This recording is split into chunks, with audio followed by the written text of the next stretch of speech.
Hello and welcome back to my channel. It's been a while.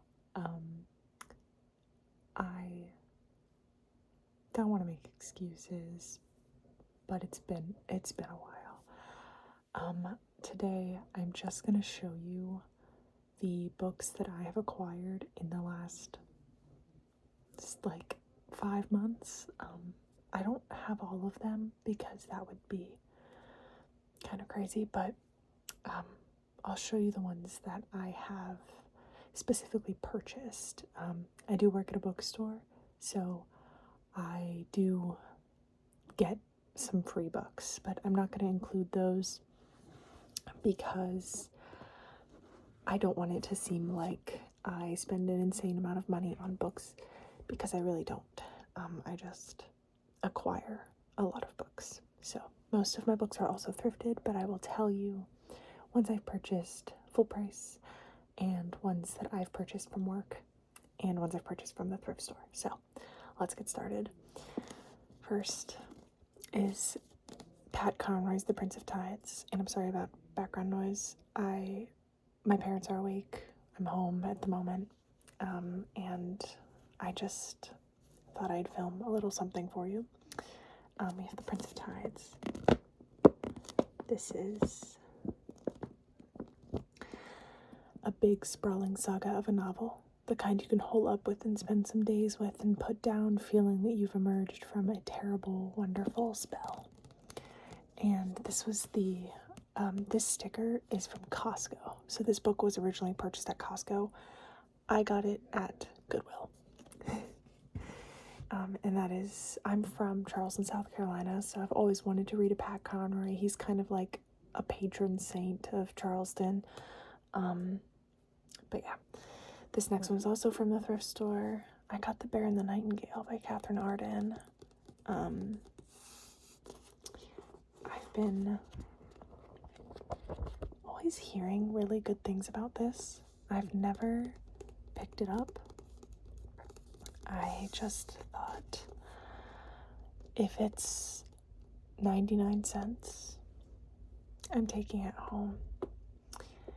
This one is a beautiful, deep winter story full of magic and monsters and the sharp edges of growing up. I'm only reading the little blurb at the top because if I read the whole back, this video would be 3 hours long. The next one, I'm just gonna do a whole run of ones that are from the thrift store. Heart of Darkness by Joseph Conrad.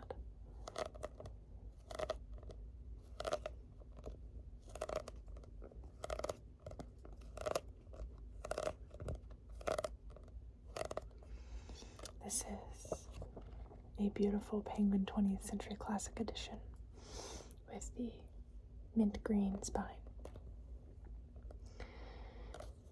And this is about a man who is traveling in Africa, and I don't want to say too much, but it doesn't go super well for him. All right. This one's exciting. I got a cat's book. I'm a huge cat person. I have 2 cats of my own. I love them very, very much. And I just love cats. And I was so excited to get this one because I have a little gray cat. And a little gray cat is the very first photo. He looks just like my baby. So, well, my gray cat only has one working eye, but he still looks like this.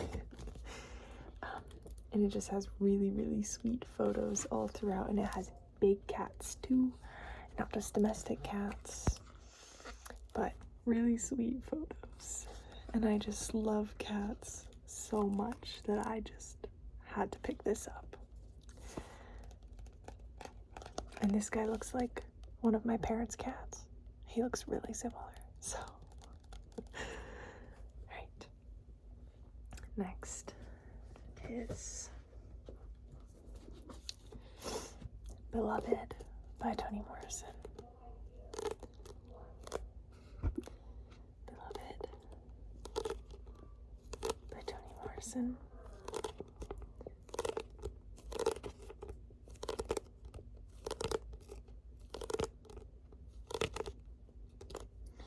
This is a Civil War era story about a young woman and her journey with a ghost in her house, I think.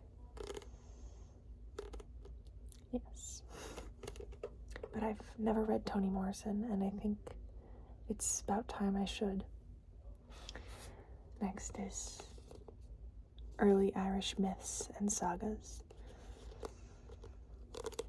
I think a lot of people are interested in mythology, and I think a lot of people are interested in Roman and Greek mythology, but Irish mythology and other mythologies of the world have so much to offer, and they're so interesting.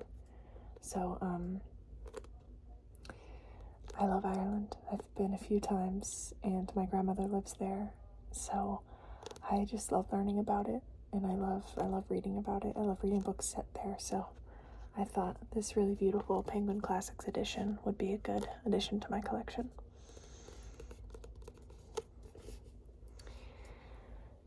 And then the next one, I gotta move a few things, is a hardcover, which I usually don't get, but this is the last one from the thrift store. Oh no, I lied. There's one more. This is The Midnight Feast by Lucy Foley.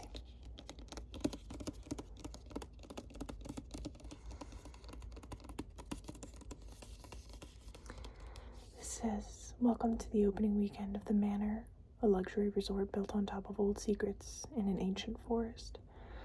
The founder, the husband, the mystery guest, the kitchen help. Everyone has an agenda, everyone has a past, but not everyone will survive. The Midnight Feast." I've never read Lucy Foley, but one of my coworkers actually said this was decent, and I thought, it's from the thrift store, I'll give it a try, and maybe I'll like it. So, I'll keep you updated. Alright, and then the last one that I picked up pretty recently from the thrift store is Butter by Asako Yuzuki, and this is translated by Polly Barton. This is a cult classic Japanese bestseller about a female gourmet cook and serial killer, and the journalist intent on cracking her case, inspired by a true story, which is crazy to me. I actually didn't know that. When I first heard about this book, I didn't know it was inspired by a true story. I still have a little nugget of true crime interest left over from my true crime days, and I think this will just scratch that itch. So, I've got that. Now we'll move on to books that I purchased. We'll do ones from my job first. So these are books that I did spend more money on, but I got them at a discount because they came from my job. So the first one is Our Wives Under the Sea by Julia Armfield. I have been really wanting to read this, and my library did not have it, which is crazy, but I love a really kind of short novel. This is a great length, and this is about a woman whose wife is an undersea, or like a deep sea investigator or researcher, and she comes back from her last mission a little different, and it follows both her time under the sea, the wife's time under the sea, and the wife's time on land, and what happens when the two of them come back together. So I'm really looking forward to this. Next is How Fascism Works, The Politics of Us and Them by Jason Stanley. This is incredibly relevant, unfortunately, in America, and while I'm not a super political reader, I do like to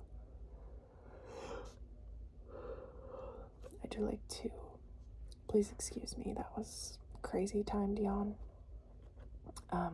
I do like to read, again, short, relevant pieces of nonfiction that kind of help me navigate my world and my current political situation in a more informed and educated way. So, How Fascism Works, that is going to be read very soon.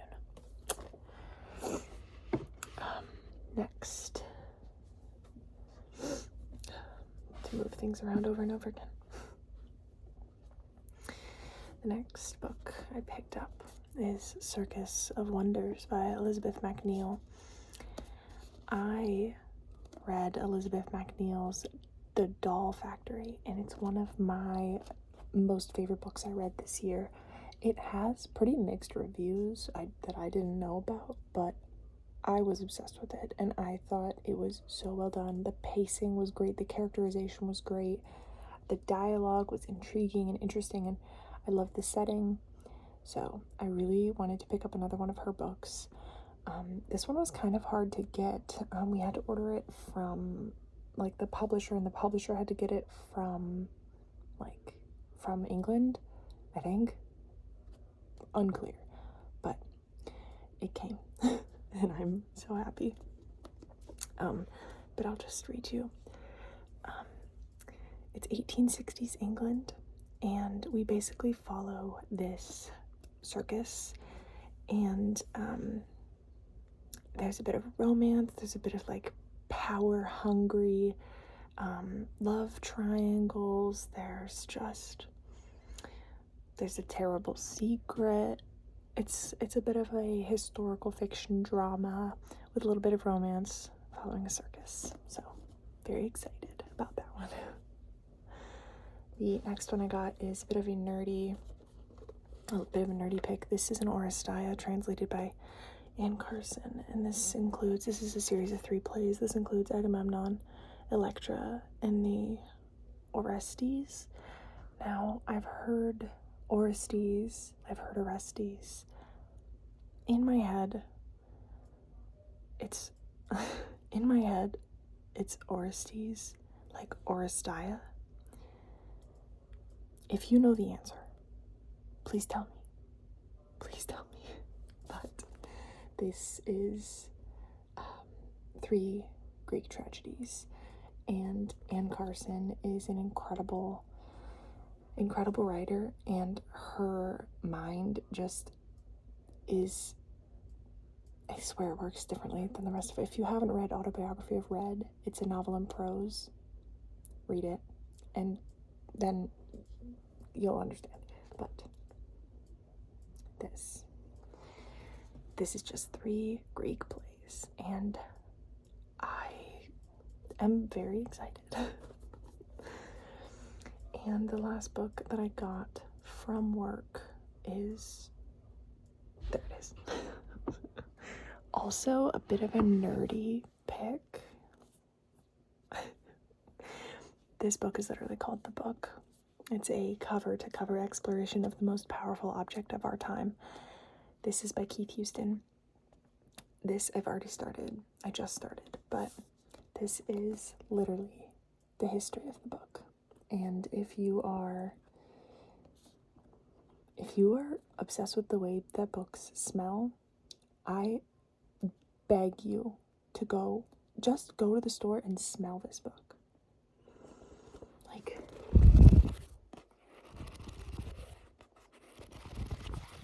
Can you smell that? This is the book. I'm really bad at tracing. That's something I discovered. But anyway.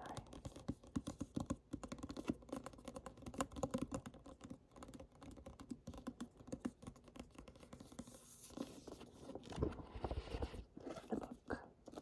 The history of the book. And then these last few are ones that I'm leaning forward to put the book away. These last few are ones that I picked up from other bookstores. So I paid full price for these. The first is Little Thieves by Margaret Owen. This was highly recommended by my favorite YouTuber, Carrie Can Read, Carrie Cakes. She's the greatest. And I get a lot of my reading inspiration from her. So I got Little Thieves. This book also has a very nice smell. But this is a young adult fantasy. And it says, once upon a time there was a beautiful, kind princess and her wicked maid. One day, the wicked maid stole the princess's face, and with it, her name, her betrothed, her everything. The princess had to toil away as a servant, while her maid lived like a queen. When the maid was caught, she died for her crimes, and the princess lived happily ever after. Now that's how the story's been told. Now it's time for the wicked maid to tell her side of the story. And it's got a great cover. Like, it's got a great cover. And I actually have started this as well, because I'm a bit of a distracted reader. When I get a new book, I want to read the first chapter. So I did that with this. But I'm excited, and I think this is going to be really good. And then another young adult fantasy, I actually got this at a new bookstore that I went to today. And I got a blind date with a book. I've never done that before. I do them at my job all the time. So I'm very used to wrapping them and writing them, but I've never purchased one. So today I did for the first time. And my blind date was Myrta by Christopher Paolini. The Aragon books, these guys, very formative for me. These books, or his books in general, are such richly imagined dragon fantasies. They literally feel like magic, and they just have the best balance of plot and character building. And this is just, I'm really, really looking forward to this. I haven't even thought about the Aragon series in so long until I saw this today, and I was like, so this, I believe, is a prequel. So it's a character from the Inheritance cycle, but it's a standalone, so it can be read without having read the Inheritance cycle. If you want to just read this one, apparently, you can do that. Oh, wait, yeah. It says Myrta is the perfect book with which to enter the world of Aragon for the first time, or to joyfully return. So excited for this. This is also young adult fantasy. And then, excuse me. And then also, from that same bookstore, I got Sanditon and Other Stories by Jane Austen. This actually completes my Jane Austen collection. This has Lady Susan, this has Sanditon, Lady Susan, and the Watsons, which are her 3 short novels, or novellas if you would like to call them. But Lady Susan is really exciting because Lady Susan is an epistolary novel, which means that it's all written in letters. So I'm really excited for that. I love epistolary novels, so I'm really looking forward to this. Sanditon. And it's now a major motion picture. I didn't know that. I don't watch a lot of Jane Austen adaptations outside of Pride and Prejudice. I think the books are where it's at for these. I love movie adaptations, don't get me wrong, but just not of Jane Austen. I just don't think it captures the same magic.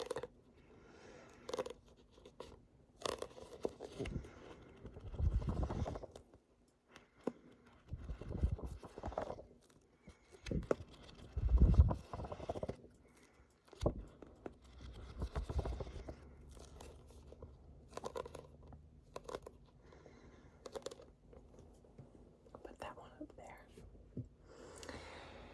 And then the last book that I have to show you is Wolf Hall by Hilary Mantel. I finally bought it. This is actually I'm planning on reading this autumn. This is kind of, it seems autumnal to me, but this is a novel of Henry VIII. This is something that I've been wanting to read for many years, and I didn't think that I was the kind of reader who could read it and who could enjoy it. But I sat down one day, because my library also does not have this, which is why I purchased it.